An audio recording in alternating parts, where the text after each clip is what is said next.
Karimpur 1 government ideal কলেজে ফজরি বার্তার উদ্দেশ্যে আজকের মধ্যে বৃক্ষরোপণ কর্মসূচি গ্রহণ করা হয়েছে। আমরা জেনেছি প্রত্যেকে জানি 5ই জুন বৃক্ষরোপণ কর্মসূচি গ্রহণ করা হয়েছিল।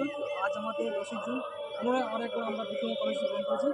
এই বৃক্ষরোপণ করার ফলে আমাদের বিশ্বাসের হাত থেকে আমরা বাঁচতে পারি এবং আমরা সবুজায়ন করতে পারি। এর ফলে বৃষ্টিপাতের সম্ভাবনা পরিমাণ বাড়বে এবং পরিবেশ থেকে আমরা দূষণ মুক্ত করতে পারবো এই আশা রাখি এবং প্রত্যেকের কাছে আবেদন জানাই আমরা পরবর্তী এই ধরনের প্রত্যেকের জন্য বৃক্ষরোপণ কর্মসূচি গ্রহণ করে প্রত্যেকে আবেদন জানাবো তারা যেন প্রত্যেকে একটা করে গাছ লাগায় তাদের বিশ্বাসের তারা বাঁচতে পারে সেই উদ্দেশ্যে।